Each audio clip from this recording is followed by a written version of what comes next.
It's Andy. Hi, it's Dave. Hi, it's Kirk. And welcome to the A.D.K rock and metal channel. Today we continue our journey looking back at the overall career of the Sepultura. 40 years in the business, and they're obviously coming to the end of that road in 2024. Today we are going to check out the song Inner Self. We've done Troops of Doom, that came off of we checked out the version of the reissue of Schizophrenia from 1990. Today we're checking out Inner Self. So we are going to check out the song. We're going to watch it all the way through, talk about it at the end. Does it still stack up in today's metal scene is the big question. And is it still a classic? Let's go check it out.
Okay, there we go. Sepultura in the south. We start with, as we always do, Andy. What did you reckon? Looking back on that now. Um, must have seen many times. I could almost recall the scenes before we even started. So not sure where I'd have seen that. Probably on the music channels rather than on a sort of like a buy through video that were available, in those days. But I think that's a really good track. Thinking about it now, listen to it just then. I wonder if some of those riffs or were taken from the early career of the band, going right back to Morbid Visions and Bestial Devastation, because it's very simple, isn't it, that one?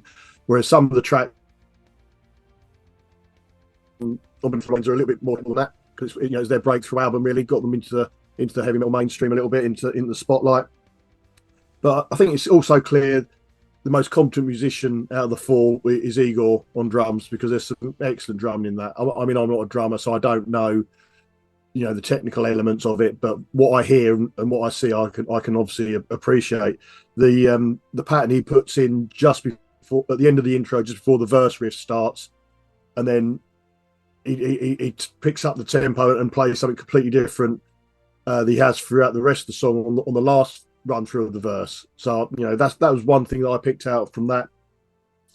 The video, you can all see, and I remember from watching it back in the day, it wasn't just the way it was played back when we've reviewed it just now.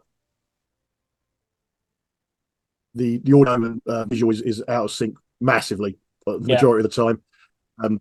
There's some very strange imagery intercut with the live performances. Obviously, there's the band messing around behind the scenes, but there's like I think there's a cartoon of some fella picking his nose, and there's some homeless guys, and there's a very quick sort of skateboarding scene, which doesn't really seem to make sense. They should have done just more, perhaps, of the I don't know, maybe some sort of stock footage that reflects the lyrics of the song, like they do on some of their other tracks. Refuse Resist sort of comes to mind in that respect. But it's classic Sepultura, isn't it? It's probably one of the go-to tracks for that particular album. Certainly one of their slower ones, particularly on the verse and the intro. But yeah, it's a banger. I really like it. One of the best, and one of my favourites from that particular album. How about yourself, Kirk? So straight away, I'll answer the question. Yes, it has stood the test of time. If we go back to 1989, there's a trifecta of albums that come out: Sepultura, Beneath the Remains, Morbid Angel, Altars of Madness, and Obituary, Slowly We Rot, and they're all radically different. And you could put, certainly, Obituary and Morbid Angel, you would say death metal, wouldn't you? At the time, this is where Sepultura, who really do start off as like a proto death metal band before it's even a thing, they start going towards thrash metal, don't they? Yeah. Dave, if you listen to the drums, that's your classic skank beat, isn't it? The faster parts. There's no sign of any blast beats in there. Evidently, there's not in that Obituary album, but Morbid Angel is certainly bringing that in. When I listen to it now, 2023, there's still a lot of death metal in the sound. But really, I think what the service Sepultura did with this album was really remind people that thrash metal still had a future. Because if you think about it, ever since Scream Bloody Gore in 1987, all those bands that would have been in the underground playing thrash metal, they just start playing death metal, don't they? And Sepultura kind of go against that. They're just doing what they want to do, because clearly they fell in love with Rain in Blood by Slayer, didn't they, in 86? And that really changes the trajectory of the band. Now, this song, I agree, it's some bit more simple compared to certainly the next album, Arise. Clear Celtic Frost influence on the vocals. He just sounds like Tom G. Warrior, if you ask me, off Morbid Tales or to Megatherion. And that's a good thing. I love the production. Listen to the high treble settings of the guitar. Yet you can hear the bass in the mix as well. And then we always bring this up, don't we? Metallica and Justice for All. That's what it should have sounded like. Listen to the job that Scott Burns has done in capturing the bass in the mix for that song. It's 5 minutes long. It doesn't feel like 5 minutes. I could listen to that all day. Out of the two classic albums from this period, Beneath the Remains and its follow-up, 1991's Arise, I think Arise is slightly better. But yeah, great guitar solo by Andreas Kisser as well. the vocals are very clear. The enunciation's very easy to discern in the mix, isn't it? And there's a bit of a language barrier still there. Max doesn't have a great grasp of the English language at this time, but it doesn't affect the song in any way. But yeah, I could play that on repeat. I think we'll probably all agree this is classic Sepultura, isn't it? Yes, I would agree. It's a classic Sepultura track. Now, does it stand up now? I'm going to say no. And here's my reason why I think it doesn't. To me, it sounds like what it is, which is a nostalgia legacy track. Listening back to that recording, and it sounds of its time. It sounds like a 1988 album. So when I was listening to this, my remembrance of this album, Beneath the Remains, was heavy. That wasn't that heavy. That was Megadeth thrash. That sounded like So Far So Good So What to me, which came out around the same time. And I'm like listening to that, going, those riffs wouldn't sound out of place on a Megadeth album. If you put Dave Mustaine singing over that, yeah, it doesn't feel very much like. Wait, if you took some of the death metal bands now, it would, and you played a death metal fan who had never heard that Sepultura era, and they were into modern death metal, and then played them that, they go, that's just like classic metal, isn't it? They wouldn't.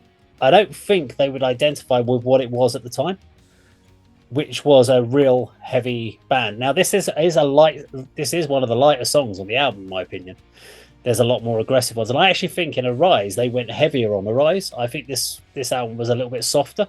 On Arise, I think they beefed up the sound, and it feels more weight on it. And we will, when we get to the next video, when we check it out, Dead Embryonic Cells, I think you hear that jumping change in style.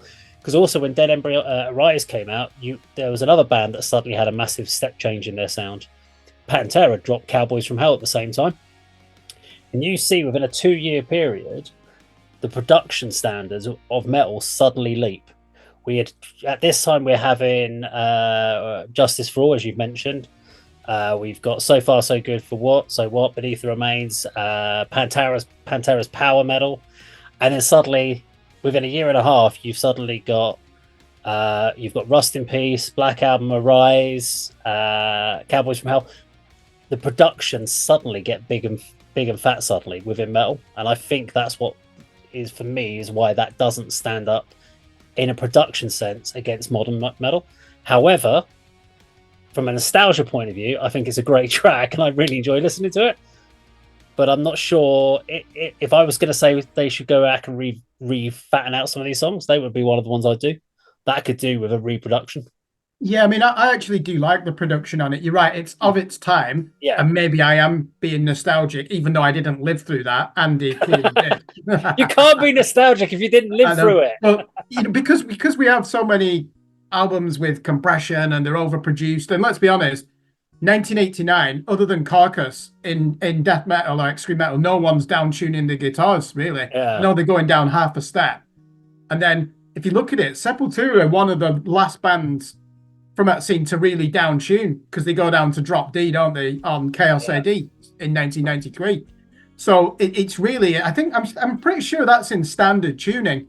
But do you not think Max's voice seems to make it lower in the mix as well? To me, I think what that really shows is that thrash metal can still be quite nasty. I think they've kept that original spirit, like the proto bands like Venom and then Celtic Frost, Merciful Fate. There's a nastiness to that music. The Teutonic thrash bands, and I think they've come from a proto death metal background, because it wasn't really called death metal when they started out, and then they're going in a thrash direction, but they're taking those extremities with them. So I think it's heavy, just not if you compare it to, for example, an album by Cataclysm. Their album this year, Goliath, which is just blast beats galore, drop G tunings. Good album, fucking brilliant album. But you wouldn't think it was the same genre. You're right, Dave. You wouldn't take that current Cataclysm album and then compare it with Beneath the Remains and think, oh, this is the same genre of music. Well, we would like to know what people think at home about it. So does it Inner Self stack up? Is it still an absolute banger of a track? And does it hold its own against modern sort of death metal, extreme metal? Who knows? Let us know in the comments below what you think. Now, if you enjoyed our video today, please do like, share, and subscribe, and we will see you on another video sometime very soon. Take care.